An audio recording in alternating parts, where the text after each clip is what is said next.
Euh, Bonjour à tous. Voilà, nous nous retrouvons aujourd'hui pour un nouveau webinaire dans le cadre de nos activités promotionnelles et planifiées sur 2021 et ce jusqu'à la fin de cette année, en décembre, hein, comme indiqué la dernière fois. Donc aujourd'hui, nous allons avoir droit à un webinaire sur l'IoT au service de l'industrie, avec trois de nos plus éminents adhérents. J'ai nommé les sociétés Editag, Quadient et CIPAM. Je rappelle que le 30 septembre, nous aurons un nouveau séminaire sur la thématique transport ferroviaire, puisque vous savez que dans ces domaines, il y a pas mal d'applications qui sont en train de se développer. Le 14 octobre, sur l'énergie, l'eau, le gaz et l'électricité.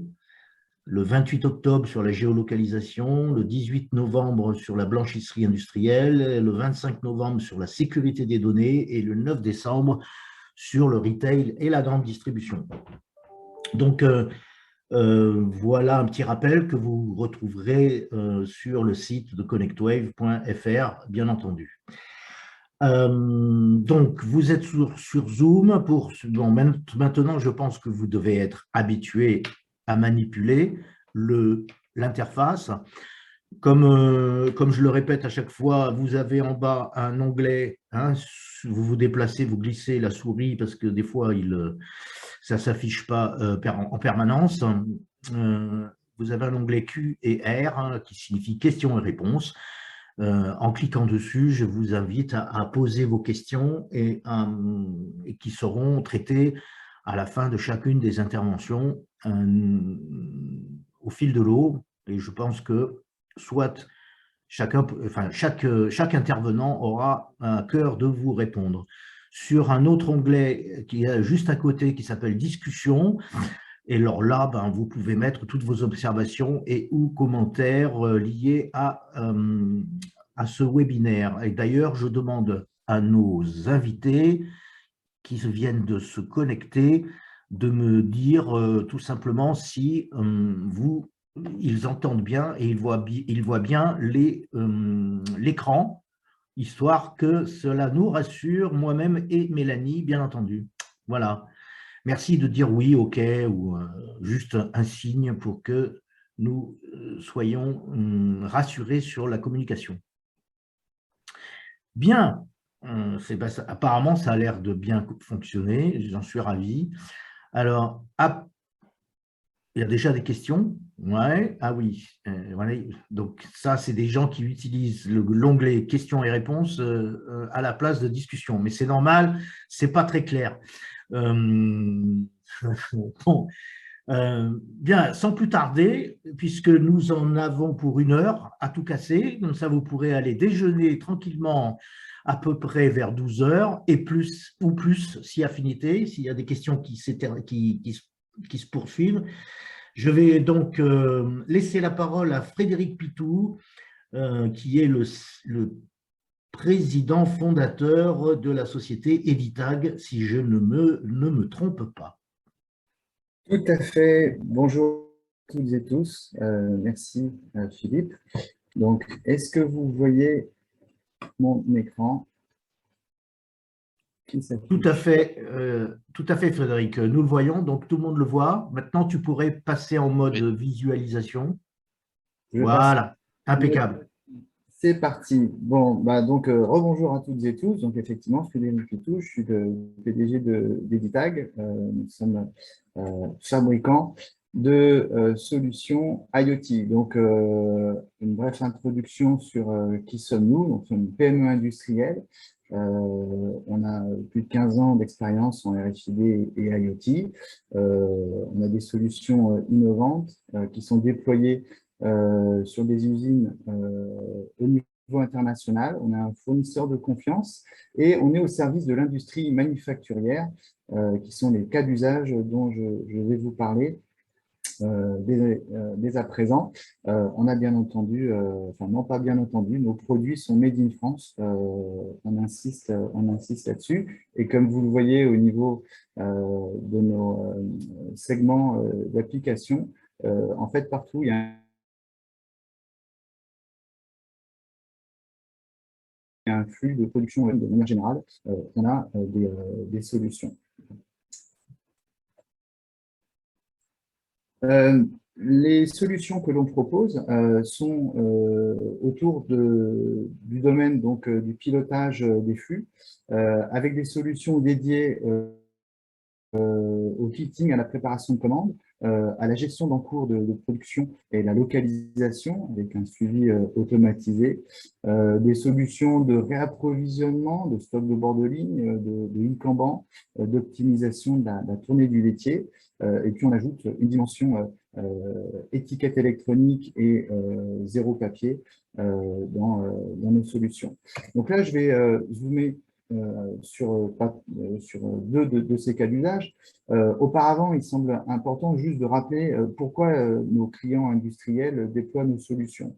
Tout simplement pour gagner en agilité, en productivité et en efficacité. Ce n'est pas de la techno pour faire de la techno et du digital pour faire du digital. Il y a de vrais enjeux de performance industrielle derrière. Alors, notre baseline, c'est Lean Connected. C'est pas simplement pour faire joli. On a été pionnier dans le rapprochement entre le Lean et l'IoT il y a presque 10 ans de cela. Et on a un ancrage dans nos technologies et dans nos solutions autour du Lean, avec tout ce que cela comporte en termes de méthodologie et d'apport et de simplification. Un bref rappel sur une introduction de la technologie qui est au cœur de nos solutions, la digitalisation par l'IoT. On s'est aperçu au cours de toutes ces années qu'il y avait un choix technologique qui était structurant sur toutes les problématiques qui nous sont posées.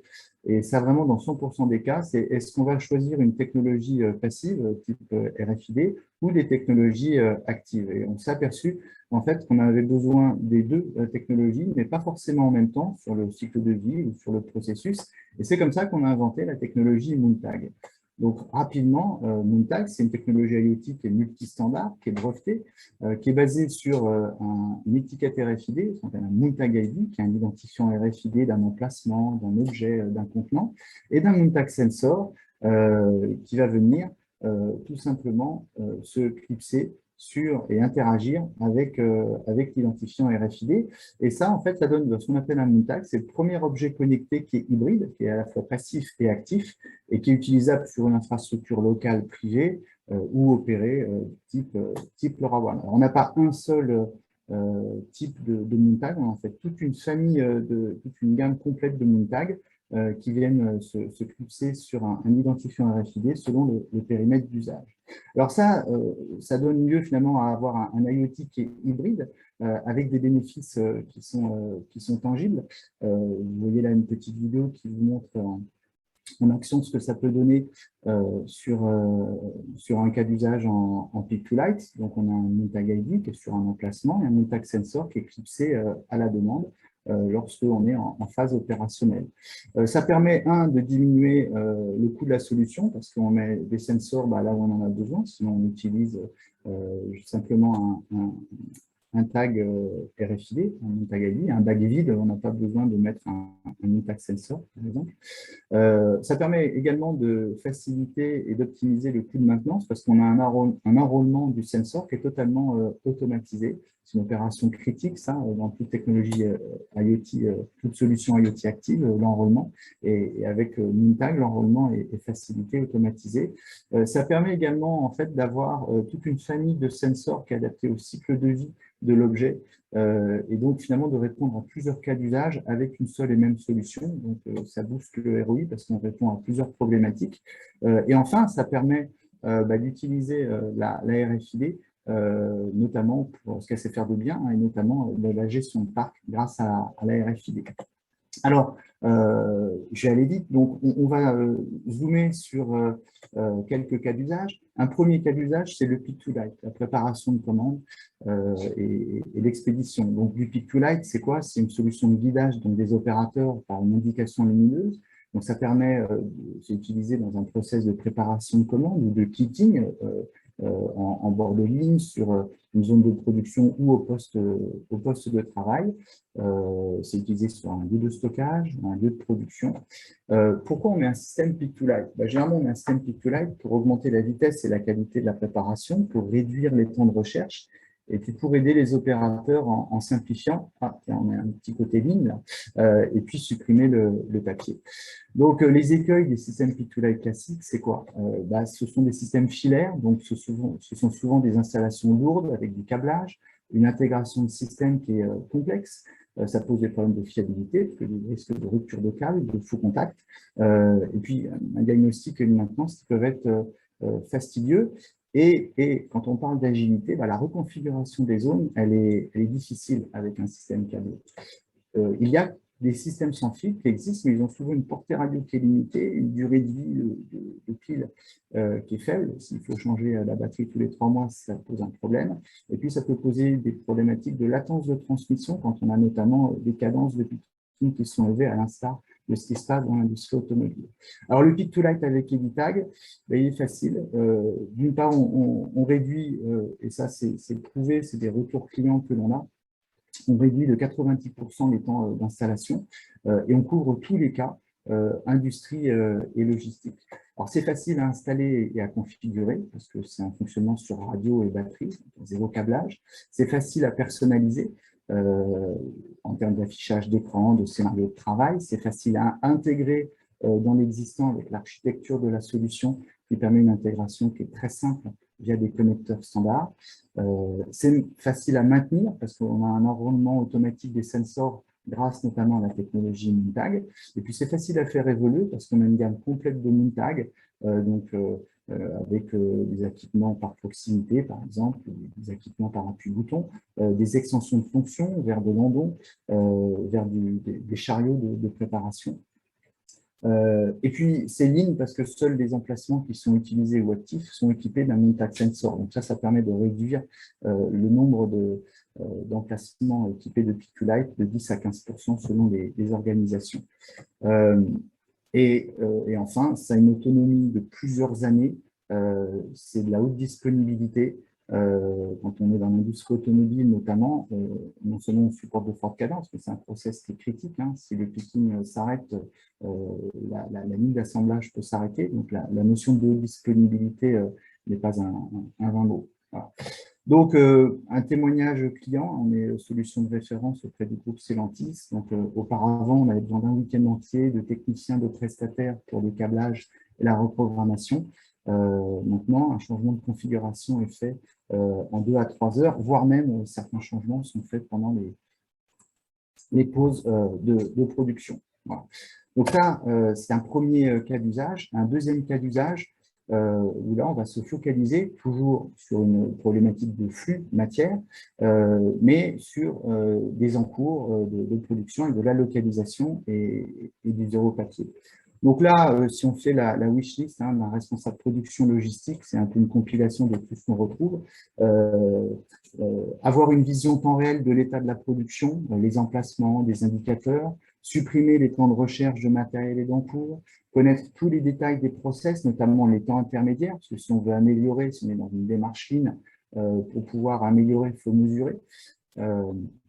Optimiser l'implantation, donc le layout des zones de production ou de stockage, prévenir les erreurs d'emplacement de l'eau, voire d'outillage, d'utilisation d'outillage sur machine, puis optimiser, bien entendu, avec le TRS à la clé, l'utilisation des équipements et des outillages, et enfin, être dans une dynamique zéro papier. Donc ça, c'est encore une fois une compilation de tout ce que l'on retrouve en termes de besoins auprès de responsables production et logistique.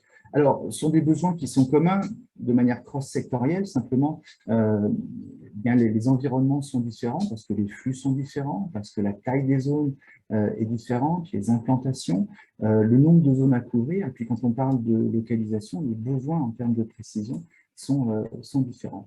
Donc, on a, nous, une solution qui en fait implémente un concept de RTLS hybride avec Moontag. Donc, c'est une solution unique d'hyperlocalisation où on va marier plusieurs technologies qui sont complémentaires, qui sont activables en fonction du cas d'usage et qui peuvent même coexister au sein d'un même site ou d'un même d'un même atelier, avec des possibilités d'affichage. Donc, on est dans une dynamique la zéro papier, du numéro de l'eau, de l'OF, etc.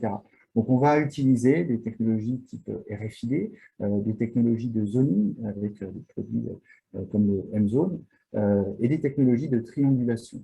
Et en fait, notre rôle, c'est justement en fonction de l'environnement du client, de pouvoir aiguiller vers quelle est là ou les technologies de localisation qui sont toutes intégrées au niveau de la solution, qui sont les plus pertinentes. Donc, encore une fois, au-delà du tracking, on a vraiment avec Moontag un compagnon digital de l'objet sur lequel, donc ça peut être un bac, un chariot, ce Moontag est installé avec une démarche zéro papier. On a un affichage graphique qui est totalement configurable. On peut même afficher des codes barres, des pictogrammes, et on a des possibilités d'interaction utilisateur avec des boutons qui sont intégrés, qui peuvent collecter des événements terrain, typiquement des alertes type pendant. Tout ça est paramétrable. Donc en fait, ce que ça permet d'avoir, c'est une réduction de 99% des temps de perte de temps à rechercher de la matière. On supprime le papier, on optimise, on supprime quasiment les inventaires, puisqu'on a des inventaires qui sont automatisés. Et en fait, on propose une digitalisation complète des flux avec la localisation des encours, des bacs, des chariots sur un poste de travail, sur une étagère, un tracking automatisé et intégré, des indicateurs qui vont remonter en fait tout ce qui se passe au niveau des événements terrain, du zéro papier avec un affichage dynamique. Donc, on est sur une solution, que ce soit du pick to light ou de l'encours de production, qui sont les deux cas d'usage sur lesquels j'ai zoomé. On a vraiment, avec la solution IoT que l'on propose, un jumeau numérique des flux matières. Un message qui est important de passer au sein des grands groupes, mais notamment au sein des PME, PMI, voire des ETI dans certains cas. N'ayez pas peur de l'intégration. L'intégration avec l'existant est un passage nécessaire. D'une part, la solution elle répond à un certain nombre de problématiques. Elle peut être utilisée en standalone si besoin. C'est plutôt rare, mais c'est possible. Sinon, on a une brique intégrée qui est une brique logicielle ouverte, qui s'appelle l'OKO, qui permet de s'intégrer avec tout système d'information, que ce soit IT, mais également OT, avec des intégrations possibles avec de l'automatisme.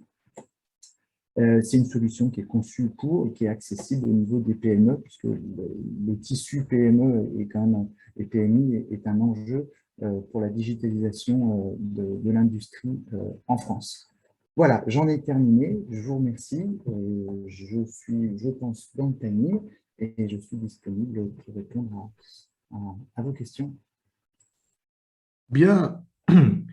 Merci Frédéric. Excellent timing. J'insiste parce que ce n'est pas toujours le cas. Enfin, il y a des bons exemples ce matin. On a des bons élèves ce matin. Alors, que dire?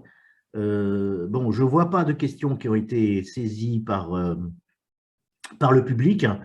Néanmoins, n'hésitez pas, y compris dans la suite, de taper ou de saisir une question. Ah, si, j'en vois, elle commence à venir, mais faites-le. Oui, réponse, bien sûr, de questions de Cassandre Lecor. Pourrons-nous récupérer les slides? Donc, Frédéric, tu me confirmes que oui, tu le es webinaire, de toute pour façon, partager les slides?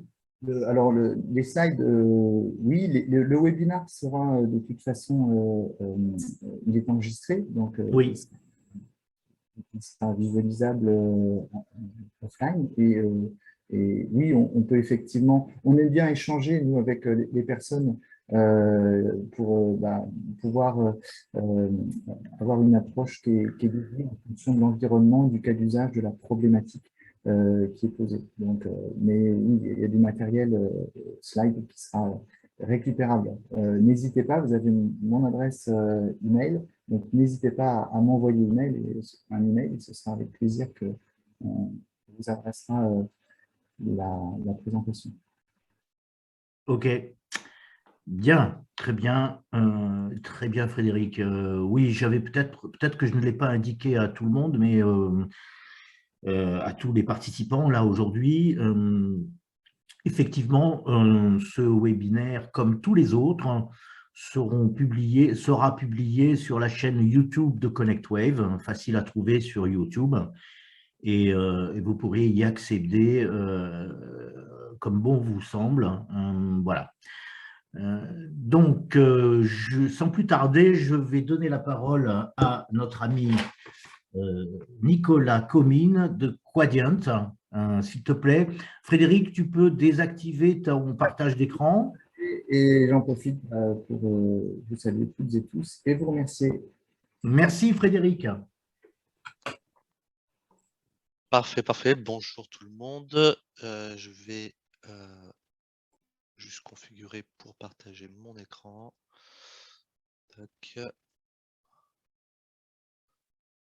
Et hop.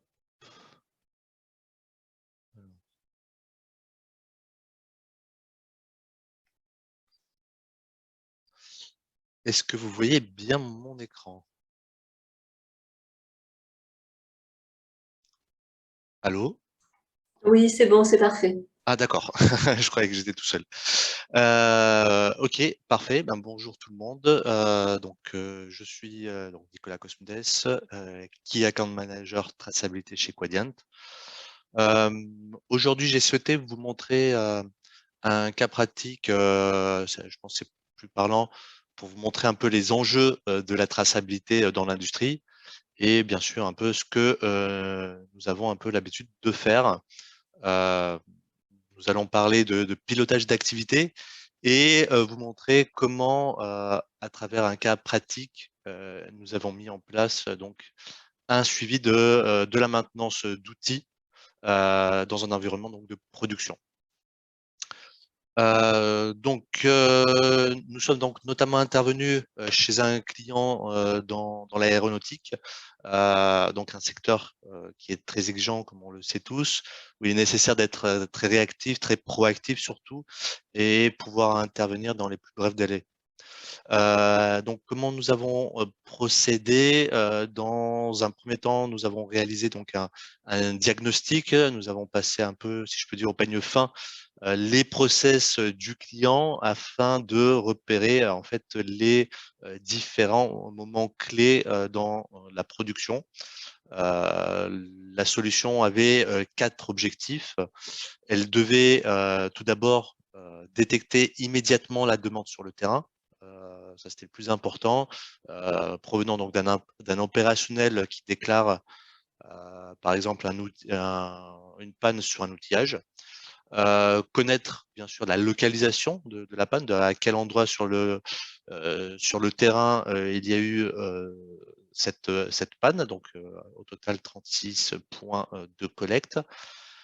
Bien sûr, digitaliser les process, donc zéro papier. Hein. Le but, effectivement, c'est de se débarrasser de papier et digitaliser tous les process. Et 4e point, c'était de traiter les informations directement sur le site, ne pas avoir à se déplacer pour déclarer une demande et perdre du temps très précieux. Concrètement, comment ça se passe? Tout d'abord, nous avons équipé d'un tag RFID tous les outillages que nous souhaitons suivre et piloter, qui faisaient partie donc du cadre. Nous avons également cartographié le site et avons placé des kiosques RFID sur chacune des zones de production à différentes étapes de la production. Nous avons également placé à chacune de ces zones un écran géant qui pouvait récapituler un peu la situation sur le kiosque en montrant en live les différentes problématiques qu'on pouvait rencontrer sur cette zone. Les kiosques sont représentés donc sur la carte sous forme de petites pastilles, avec donc ici, je ne sais pas si vous voyez ma souris, avec des différentes couleurs. La couleur de la pastille donne en fait l'information sur le niveau de criticité la plus importante parmi toutes les demandes d'intervention contenues dans le kiosque, puisque chaque kiosque peut avoir plusieurs demandes et on va mettre la couleur en fait de la criticité la plus élevée. Puisque à chaque niveau de criticité, en fait, on va attribuer un délai de résolution. Donc, c'est très important pour les équipes de maintenance de savoir le délai qu'ils ont en face.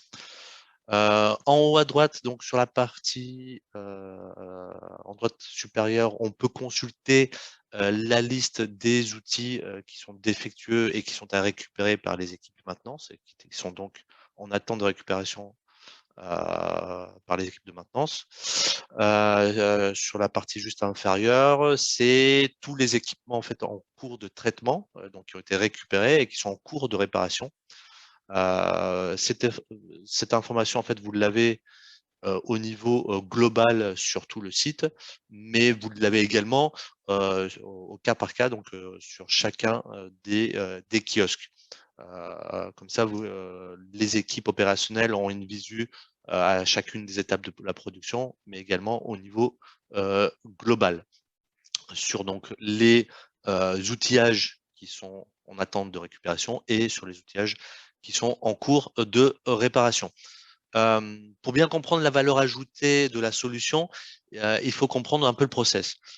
Tout d'abord, lorsqu'un technicien détecte une anomalie sur un outillage, par exemple, il fait un produit électroportatif fait un bruit anormal, il va se diriger vers le kiosque qui se trouve dans sa zone et va flasher le tag qui a été placé sur l'outillage et donc va déclarer la panne via une liste de pannes préétablies qui vont apparaître sur le kiosque. Il aura bien sûr après la possibilité de décrire par ses propres mots la panne qu'il a rencontrée, mais il est très important d'avoir une liste de pannes préétablies pour avoir des stats sur les catégories de pannes. Et après, remonter toutes ces informations-là, puisque ça va être des données qui vont être exploitées au mieux pour améliorer les process. Et donc, au moment où on va donc déclarer la panne, c'est à ce moment-là que le chronomètre va s'enclencher, puisque en fonction de l'outillage et du type de panne, un niveau de criticité sera attribué. Donc, une fois la déclaration faite, cela envoie tout de suite une alerte aux équipes de maintenance qui peuvent donc prendre en charge immédiatement l'outillage en question. Ils ont là deux possibilités, soit ils vont réparer l'outil directement, voilà, il n'y a pas de, ils peuvent le réparer immédiatement, soit ils doivent par exemple commander une pièce détachée pour faire la maintenance. Et dans ce cas, le chronomètre va se mettre en pause le temps de se procurer la pièce détachée. Il faut savoir aussi que le process gère également après tout le workflow de validation, par exemple d'achat de pièces détachées ou de nouveaux produits.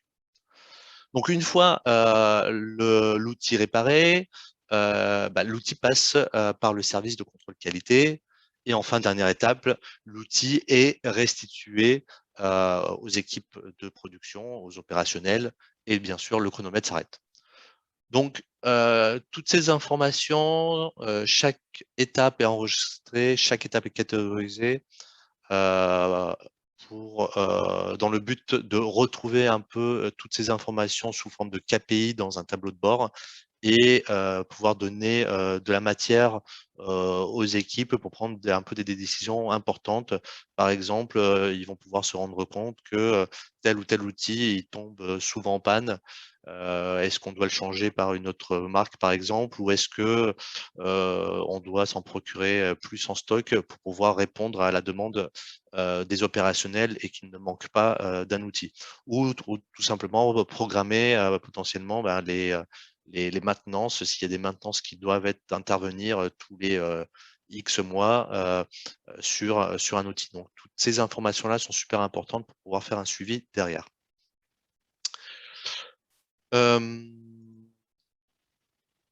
Alors, concrètement, quels bénéfices la solution a-t-elle apporté dans notre cas pratique? Tout d'abord, et je pense que c'est certainement le plus important pour le client, c'est le gain sur le temps de la maintenance.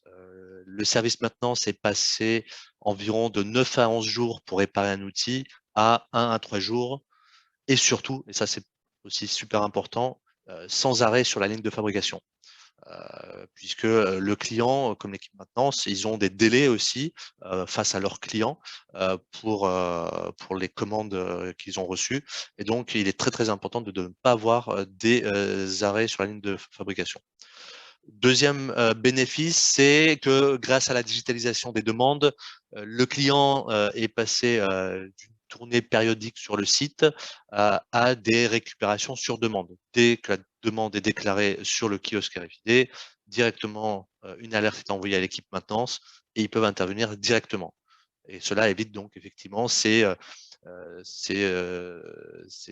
tournées sur le site et donc des retards de prise en compte. Toujours grâce à la digitalisation, le client est passé d'un traitement papier à un traitement digital, puisque la saisie de la fiche d'intervention se fait sur tablette. Donc, on a une trace sur 100% des demandes, il n'y a aucune perte. On évite bien sûr les erreurs de saisie à la main et aussi, ça arrive parfois, des problèmes de lisibilité quand on écrit à la main. Autre point, autre bénéfice très important à souligner, c'est que le client est passé d'un traitement avec peu de suivi et peu d'analyse à un traitement avec un suivi en temps réel, un tableau de bord disponible avec des KPI pour pouvoir suivre et interagir et intervenir lorsqu'il y a des soucis. Autre point, c'est aussi la digitalisation a également permis de prioriser la maintenance de certains outillages, puisque à chaque outil, on a attribué et à chaque outil et à chaque panne déclarée, en fonction du type de panne, on va déclarer un niveau de criticité sur l'intervention et donc du coup, effectivement, les équipes maintenance peuvent prioriser certaines interventions.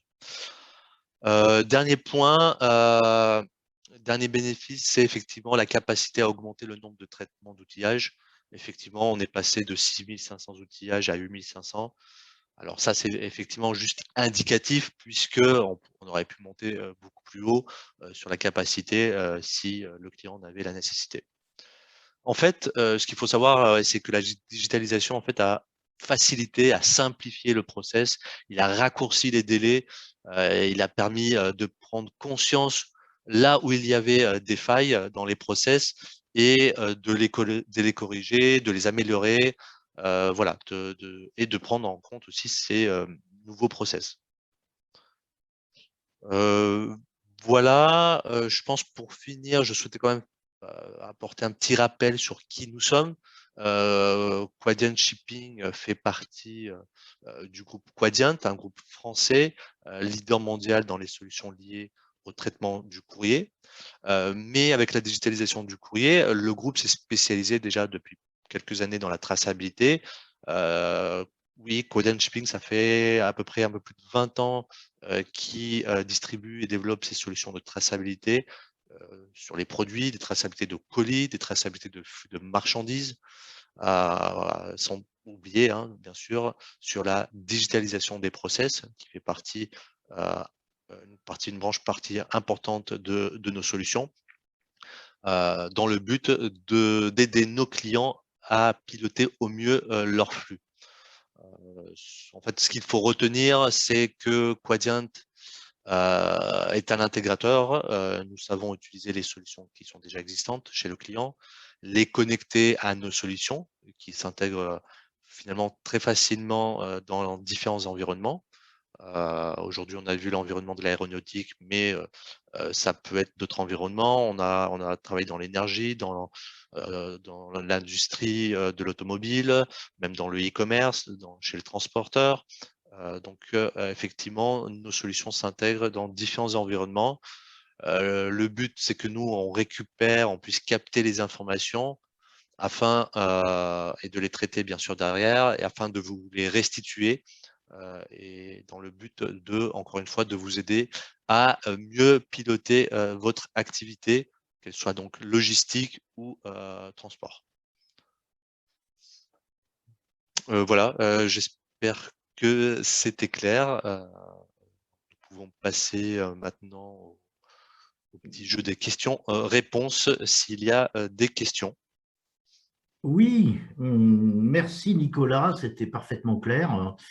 Écoute, j'ai une première question là qui Oui. déboule, que tu peux voir d'ailleurs toi-même aussi, hein, si tu le souhaites.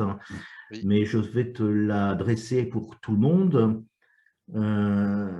Et oui, la question, alors j'essaye de la traduire un petit peu, mais où la RFID est-elle utilisée dans le process pour identifier les outils au niveau des kiosques avec des PDA? Alors, très bonne question. Effectivement, peut-être c'était pas. Je suis passé assez vite là-dessus. Donc, on va équiper tous les outillages d'un tag RFID. Le kiosque est équipé d'un capteur RFID. Derrière le kiosque, donc il y a un écran où on a derrière développé toutes les différentes étapes du process. Donc il y a tout ce travail en amont qu'il faut faire, hein, mettre à plat un peu le process pour qu'on puisse le digitaliser. Hein, toute la partie qui a été, toute la partie par exemple la fiche d'intervention qui a été écrite, toute cette partie-là, on l'a digitalisée. Donc, effectivement, les outils sont munis d'un tag RFID. Le kiosque RFID qui est placé à différents endroits dans le site est muni d'un lecteur RFID et en approchant l'outil devant le kiosque, on va pouvoir lire l'outil qui est tombé en panne, l'outil en question, et derrière, on aura une liste de pannes préétablies. Il faut savoir que sur le même kiosque, il y a deux équipes qui vont pouvoir venir intervenir. Il y a l'équipe, donc, tout d'abord, de production, qui va venir déclarer la panne. Et une fois qu'effectivement la déclaration est faite et que l'alerte est envoyée aux équipes maintenance, les équipes maintenance également vont pouvoir venir sur le kiosque. Eux-mêmes sont munis d'un badge donc avec un tag RFID pour qu'ils puissent être logués et sur le kiosque et donc récupérer donc effectivement l'outil en question qui est tombé en panne et pouvoir donc montrer dans les process que l'outil a été récupéré par l'équipe maintenance. C'est à ce moment-là effectivement que une partie des informations sont remontées dans le cloud et nous on va pouvoir sortir des KPI par exemple sur le temps de résolution de la panne, sur le nombre de maintenances, par exemple, effectuées sur tel ou tel outil. Donc voilà, c'est pour revenir à la question, parce que des fois je m'éternise un peu. L'outil est muni d'un tag et le lecteur est placé sur le kiosque et c'est comme ça qu'on fait le suivi. Ok, merci Nicolas. Ça me semble clair. J'ai une nouvelle question là, mais qui ouvre un peu, qui va peut-être ouvrir un débat, je ne sais Oui. pas. Ça concerne, la question qui t'est posée, c'est est-ce que vous proposez des colis? Alors, je ne sais pas de quel colis il peut s'agir, mais connectés, entre parenthèses 4G par exemple, et réutilisables. Alors, c'est possible. Et dans ce cas-là, bien sûr, on sort de ce cas d'usage. Et effectivement, ça, c'est plus via de l'IoT. On pourrait effectivement envisager. Alors, après, il faut voir dans quel usage la question est posée, mais effectivement, on pourrait mettre de l'IoT, c'est-à-dire on va plus passer via le RFID. De toute façon, le RFID, c'est une techno parmi d'autres pour pouvoir faire du suivi. Hein. chez Quadient, on a l'habitude d'utiliser plusieurs technologies, parfois même de les permuter et de les multiplier en fonction de ce qu'on veut suivre et du cas d'usage. Donc, on pourrait très facilement coupler le code barre avec du RFID ou le code barre avec de l'IoT, etc. Donc oui, c'est possible de faire du suivi de colis connectés. J'imagine c'est pour des colis peut-être qui ont une valeur assez peut-être importante pour pouvoir avoir cette volonté de mettre un suivi connecté et géolocalisable. Ok, bien. Écoute, merci infiniment, Nicolas. Et tu es dans le timing, donc tout va bien. Parfait. Parfait. Ben, je veux juste ajouter effectivement, vous voyez effectivement sur l'écran mes coordonnées, donc n'hésitez pas à me contacter si vous avez la moindre question sur la présentation qui de toute façon vous sera fournie, mais n'hésitez pas effectivement à venir me parler de vos cas pratiques, de vos projets, de vos problématiques, puisque en fait c'est ça notre force en tant qu'intégrateur, on va pouvoir un peu être votre conseiller sur vos projets. Chaque cas est différent. Là, je vous ai illustré un cas, c'était plus pour vous donner un peu de la matière et des idées, mais derrière, chaque client est différent, il a ses propres process.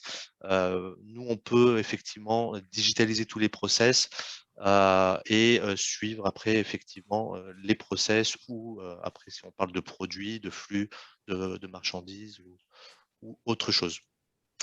Voilà. Ok, merci Nicolas, merci à tous d'avoir suivi cette présentation de Nicolas. Maintenant, nous allons donner la parole à Vincent Routaboul de la société CIPAM. Voilà, Nicolas, si tu… Bon, c'est bon, tu as anticipé ma demande, donc c'est fait.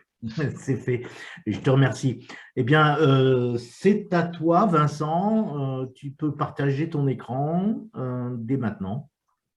Eh bien, je le fais de ce pas.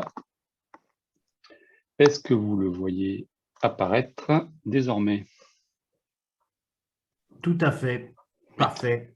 Très bien. Ben, merci Philippe. Je vais enchaîner tout de suite, hein, puisque mes prédécesseurs ont été non seulement de grande qualité, mais en plus, ils ont respecté les délais. Donc, je vais essayer de faire au moins aussi bien.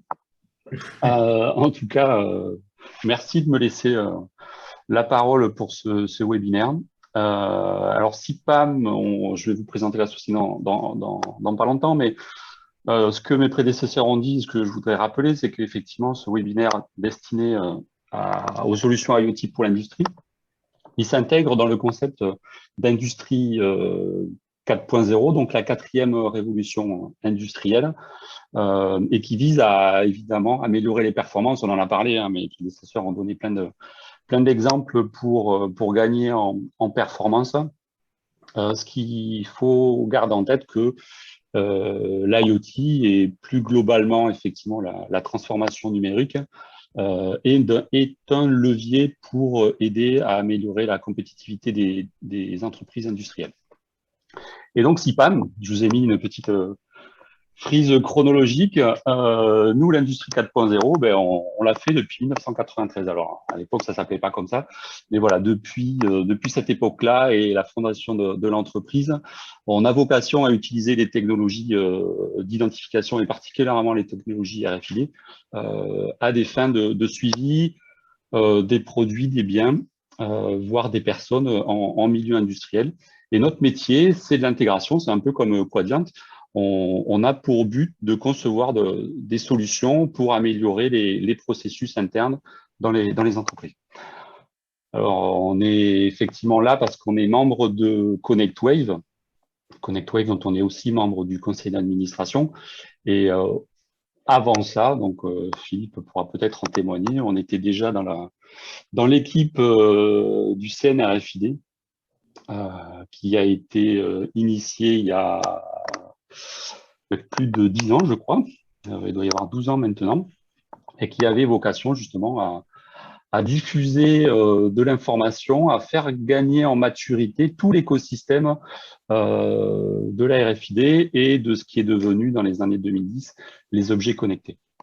Voilà, donc chez CIPAM, en quelques mots, moi j'assume la direction, donc je suis directeur depuis un peu plus d'1 an et je fais office également de responsable technique, donc j'encadre toute la partie technique qui représente à peu près la moitié de la société.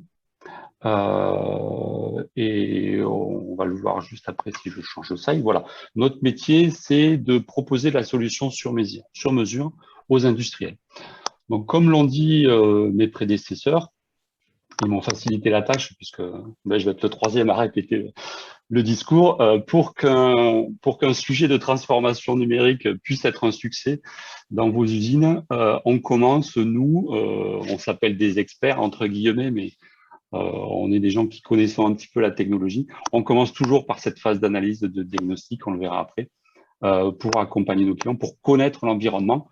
Et notre métier, c'est de choisir des technologies, alors du RTLS, de la RFID active, du P2Lite qu'on peut proposer d'ITAG, ou d'autres choses. Notre compétence chez CIPAM, c'est d'avoir un portefeuille produit extrêmement large pour fournir des équipements mobiles, tablettes, PDA, etc., des imprimantes, évidemment de la solution RFID, des capteurs IoT, etc., etc. Et donc, notre métier, c'est faire de la solution globale. Donc, on intègre tout ça, on fait les logiciels qui vont bien à côté, que ce soit simplement de l'interfaçage avec des solutions existantes type MES, ERP, WMS. Et par contre, on a la capacité à faire le grand écart, c'est-à-dire on communique aussi bien aux machines dans le monde automate qu'avec le monde IT. Alors, cela nous amène à travailler dans beaucoup de secteurs, dans tous les secteurs industriels, j'ai envie de dire. Et c'est ce qui est un des attraits de notre métier, c'est qu'on découvre toujours quelque chose de nouveau, il y a toujours quelque chose à faire dans une industrie, que ce soit, on a cité d'exemples, hein, dans l'électronique, dans l'aéronautique, dans l'automobile, etc. Donc, on a plein de choses à faire et on a plein d'exemples à vous montrer. C'est ce que je vais faire dans quelques minutes. Simplement, je vais réinsister encore une fois sur cette approche évolutive et modulaire. Mais en tout cas, nous, ce qu'on essaie de faire comme nos prédécesseurs, et c'est peut-être pour ça qu'on se retrouve dans des associations comme ConnectWave, c'est qu'on a la passion de faire les choses bien. Et donc, vraiment, la première étape, c'est de comprendre ce qui se passe dans une usine, dans un atelier, dans un entrepôt, pour essayer de donner, de trouver en tout cas les meilleures technologies et les implémenter de la meilleure manière pour que ce soit viable d'un point de vue tant économique que technique, parce que, encore une fois, on peut montrer des indicateurs, des succès, mais ça commence forcément par une phase d'analyse qui est prépondérante dans nos métiers. Ensuite, on passe à la phase de spécification, d'études, de simulation, à faire du maquettage, du plan, du schéma, etc. On va même faire des preuves de concept. On va mettre en place des petites fonctions sur un petit endroit de l'usine afin de démontrer la faisabilité et le fonctionnement de la solution qu'on aura développée ensemble avec notre client. C'est ça qui est aussi à retenir, c'est que on n'arrive pas avec des idées préconçues. Le client et l'industriel est le plus à même de connaître ce qu'il fait en interne. Et donc, on fait un travail d'équipe et on travaille main dans la main pour proposer, pour construire une solution qui convient à tout le monde. Donc, c'est très important dès le début aussi d'impliquer tout le monde, y compris les opérateurs. La partie logicielle, j'en ai parlé tout à l'heure. Hein, notre métier, c'est de pas seulement fournir des briques matérielles, vous câblez ci, vous câblez là. Non, il faut pouvoir collecter la donnée à partir de ces équipements matériels, les mettre en forme, les traiter et ensuite les échanger avec différents niveaux d'analyse ou d'affichage. On a parlé tout à l'heure, Nicolas parlait de grand écran pour montrer ce qui se passait dans les ateliers. Voilà, ça c'est quelque chose d'important aussi. Il faut que ce soit visuel. Il faut que ça apporte des choses, non seulement collecter de la donnée, mais la donnée, si elle est invisible dans une base de données, elle va pas servir à grand-chose. Donc, il faut pouvoir la montrer, l'utiliser et en faire des représentations graphiques qui permettent à toute personne qui travaille dans l'entreprise de retrouver de l'intérêt. C'est aussi important dans la conduite du changement quand vous mettez en place une solution numérique. Alors là, j'ai voulu montrer l'envers du décor. Ben, c'est une fois qu'on a conçu et qu'on a testé et qu'on sait que ça marche, ben, il faut passer à la réalisation. Donc Fanny a réussi à trouver de belles photos des équipes CIPAM sur le terrain pour montrer aussi que ben, on connaît bien les usines et c'est pas toujours aussi clinquant et beau qu'on peut avoir sur les photos promotionnelles ou qu'on a vu sur le salon Global Industrie la semaine dernière. Mais voilà, il y a de la poussière, il y a de l'humidité, il y a de la graisse, etc. Et ben, ça nous dérange pas et c'est cet environnement qu'on aime. Alors, grâce à nos compétences et notre longue histoire et notre lien permanent avec l'innovation dans ces domaines de traçabilité, de localisation, d'objets connectés, etc., et surtout l'environnement, la transformation numérique de l'environnement industriel, nous a permis d'être sélectionnés pour la région Auvergne-Rhône-Alpes. Alors, je ne sais pas d'où sont les gens qui visualisent ce webinaire, mais en tout cas, dans notre région Auvergne-Rhône-Alpes, nous sommes sélectionnés pour aider les industriels à mettre en place des choses, leur transformation numérique. Et à ce titre, on peut mettre en place des dispositifs d'aide pour des montants qui sont vraiment pas négligeables. C'est-à-dire qu'en tant qu'entreprise labellisée par l'ENE, on peut faire des démonstrateurs de localisation ou mettre en place des choses à base de RFID, de gestion des flux avec du logiciel pour un montant maximum de 32 000 euros financé par la région à 50%. Donc, ce qui fait 16 000 euros. C'est valable encore pendant de longs mois. Donc, c'est peut-être quelque chose qui peut faire déclencher des projets. Donc, voilà, sachez que CIPAM peut vous aider grâce à ce dispositif. Alors, j'en ai fini avec le blabla théorique et institutionnel. Je vais passer au cas concret comme mes collègues et je vais parler de projets IoT qu'on a mis en œuvre dans des entreprises industrielles et qui ont trait à la maîtrise des paramètres environnementaux, température, humidité pour pas les citer, pour caractériser la qualité de fabrication durant le process. L'idée étant, pour ce premier client qui est un fabricant de véhicules, des bus, de pouvoir s'assurer, en tout cas corréler les problèmes de qualité de surface de certains véhicules avec les paramètres température et humidité. C'est une grosse usine, il n'y a pas d'environnement climatisé ou avec ambiance maintenue en permanence. Donc, l'été, il fait très chaud, l'hiver, il fait très froid. Quand il pleut, c'est humide, etc. Donc, le client a eu l'idée, finalement, de s'interroger sur est-ce que les paramètres environnementaux ont un effet sur la qualité de mes produits. Donc, il nous a démarché et on a essayé de réfléchir avec lui sur qu'est-ce qu'on peut implémenter pour suivre la température et l'humidité sur les lignes d'assemblage. Et au-delà de ça, en fait, en discutant au niveau de l'analyse, on s'est rendu compte qu'il avait aussi un besoin pour géolocaliser les véhicules, puisque certains véhicules sont extraits des lignes d'assemblage quand il y a des manquants au niveau des pièces, etc. Et sauf que quand vous avez un parc extérieur de 100 ou 200 bus, ben, pour les retrouver, il n'y a pas forcément des emplacements définis, etc. Donc, ce serait intéressant d'avoir une géolocalisation aussi de tous les équipements en cours de production. Donc, on a réfléchi avec eux pour construire une solution qui mêle à la fois la géolocalisation et qui intègre des capteurs température et humidité pour leur remonter toutes les données dont ils auraient besoin pour analyser la production. Ça avait un double effet. Alors, je vais passer rapidement parce que ça a été dit par mes prédécesseurs aussi. Le but principal, c'est gagner du temps et donc gagner de l'argent, évidemment, et réduire les process manuels, notamment par l'utilisation de papier avec des fiches suiveuses, etc.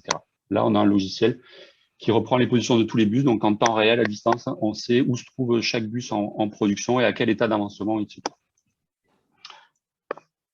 En termes, alors, voilà, c'est encore une traduction de ce qui était fait aujourd'hui. Donc, on avait une image à peu près, une image manuelle de la position des bus grâce à la saisie d'une position par un opérateur qui déplaçait le bus.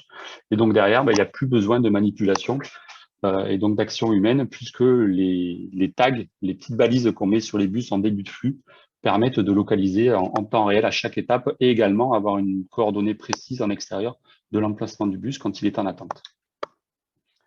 Le deuxième cas, c'est un sujet à peu près similaire en termes de technologie. Il s'agissait simplement pour un client de contrôler la température d'installation de calorifige ou de cuve, sauf que c'est déporté chez tous ses clients, car il apporte, lui, une prestation de maintenance des installations, et pour ça, il avait besoin, en temps réel et à distance, de voir l'évolution à certains points de la température et de l'humidité, toujours pareil, pour avoir de la donnée traitée et voir et pouvoir décider par des algorithmes de maintenance prédictive s'il fallait intervenir ou pas sur le lieu du client. Voilà, donc même principe, on étudie avec lui différentes solutions, on propose des capteurs, on fait des tests, on les implémente et on construit la solution dans sa globalité, sachant que notre métier, nous, c'est de faire le système, le développer. Et lorsque le client a la compétence pour le faire vivre, on lui laisse la liberté de l'administrer. Donc, on l'a fait pour lui et maintenant, il se débrouille tout seul. Sachant que là, on a un sujet un peu plus complexe en termes de données où on va avoir dans chaque usine équipée un certain nombre de lecteurs, un concentrateur qui va récupérer les données, du traitement local, ce qu'on appelle du edge computing, et ensuite du stockage de manière centralisée qui permet à tous les gens de l'entreprise de pouvoir accéder en temps réel aux données, d'être avertis, de générer des mails, d'alertes, etc. Voilà.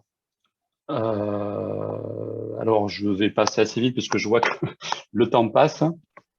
C'est un client qui voulait de la même manière contrôler les pièces qui passent dans des fours pour du traitement thermique, des pièces métalliques. Là, la grande spécificité, c'est qu'on avait de l'environnement ATEX, puisqu'on était aussi on regardait aussi dans une cabine de peinture, donc avec la peinture qui peut exploser sous certaines conditions. Donc, il fallait proposer du matériel adéquat pour lutter contre ce risque d'explosion. Voilà, donc le principe est extrêmement identique. Ce n'est pas tout à fait la même technologie. On passe par du tag RFID, donc du passif. Et ensuite, on a un traitement local des données pour être renvoyé de manière centralisée sur une base et un serveur accessible de n'importe où dans l'entreprise. Dernier sujet que je voudrais aborder avec vous, j'ai parlé de sujet, c'est pas le plus gros volume. Actuellement, le plus gros volume que nous traitons, c'est de la RFID passive. C'est nos clients qui souhaitent qui veulent équiper leurs produits, un peu comme le fait Decathlon. Ils veulent équiper de leurs produits de RFID passive, donc d'étiquettes avec une puce RFID qui va leur permettre d'améliorer leur supply chain et notamment de vérifier que tout ce qu'ils expédient corresponde bien à ce qu'attend le client. Excusez-moi. Donc l'idée, c'est encore une fois d'améliorer la visibilité, ne pas faire d'opérations manuelles, en tout cas le moins possible, et récupérer les données et pouvoir les traiter. Donc la solution à ça, ce que nous faisons de plus en plus, c'est donc de proposer sur des lignes d'assemblage automatique d'intégrer la puce RFID. Alors, soit c'est une machine qui peut le faire, qui dépose l'étiquette déjà, donc on remplace les étiquettes, on va chercher la bonne puce RFID pour le bon produit, on l'encode avec les paramètres que souhaite l'entreprise, on l'associe à une commande, à un OF, etc. Et ensuite, il y a tout le flux de données qui va être récupéré pour la traçabilité. Et avant d'être livré ou d'être expédié, on va faire une vérification de tout ce que contient le conteneur ou le carton. Et ça, on va le faire grâce à un tunnel RFID. Un tunnel RFID, pour ceux qui ne savent pas ce que c'est, je vous le montre en image. J'espère que ça bouge. L'idée du tunnel RFID, c'est une petite cage. Enfin, déjà, le concept, comme je le dis, c'est qu'on met des articles qui possèdent tous une puce RFID et ensuite on le passe au travers d'une cage et ça permet de faire l'inventaire exact de tout ce qui se trouve dans le colis. L'idée là, c'est que sans opération humaine, on va pouvoir corréler grâce à l'étiquette que porte le colis. On sait de quelle commande il s'agit, de quel client. On sait donc qu'est-ce qu'il faut lui livrer de manière informatique. Et grâce à ce tunnel, on vient faire matcher les deux. Est-ce que ce qu'il contient, est-ce que contient le carton est bien l'attendu qu'on doit expédier à notre client. Voilà, j'ai essayé de respecter à peu près le timing. Je crois que je suis un peu plus long que les autres. Désolé pour ça.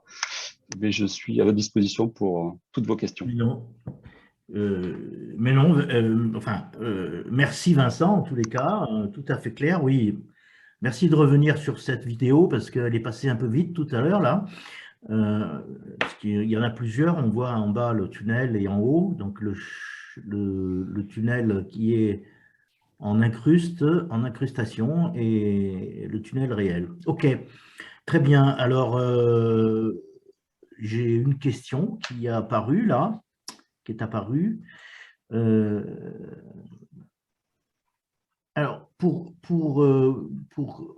vous, CIPAM, en tant qu'intégrateur agnostique en technologie, si je puis dire, enfin, je traduis la phrase, hein, êtes-vous ouvert à intégrer d'autres technologies dans vos offres ou dans vos intégrations et solutions? Bon, je crois connaître la réponse, mais… Oui, définitivement oui. On est effectivement curieux de nature. On aime faire profiter nos clients de tout ce qu'on ferait pour nous-mêmes. Donc effectivement, on s'aventure parfois sur des choses qu'on ne connaît pas. C'est notre quotidien. Des fois, on a des clients qui nous imposent des choses qu'on ne connaît pas forcément. Et donc, on a cette capacité à intégrer. Alors, c'est très, très bon pour la flexibilité mentale, hein, de découvrir des choses tout le temps. Qu'on a du personnel qui ne vieillit pas. Ah, c'est bien ça. Vous avez trouvé En tout cas, qui vieillit pas trop mal. D'accord. Okay. Vous avez trouvé l'élixir de jouvence, en fait, hein, C'est ça. Qui est la curiosité, l'innovation, l'invention et les projets. Voilà. Et la formation, ouais. Et la formation, oui. C'est parfait. Bah, écoute, Vincent, je pense qu'on a fait un bon panel de ce que vous êtes capable de faire. Et je te remercie d'avoir tenu le timing. On est pile poil à 12 heures, donc on va tous pouvoir aller déjeuner tranquillement. Je vous rappelle que donc, les slides pourront vous être transmis, hein, sur demande, mais en même temps, le webinaire en entier sera disponible sur la chaîne YouTube, comme je l'ai déjà dit, de ConnectWave. Voilà. Merci Vincent. Et merci à tous. Nicolas. Merci Frédéric. Merci. Et merci à tous les participants et inscrits et visiteurs aujourd'hui, qui étaient presque une quarantaine, hein, je crois. Voilà. Parfait. Il y a Mélanie qui vient d'envoyer un lien pour que vous vous inscriviez gratuitement, toujours, au prochain webinaire. Bonne journée à tous et bon appétit. Bonne journée. Bonne à journée. bientôt. Bon appétit et à très bientôt. Au revoir. Au revoir.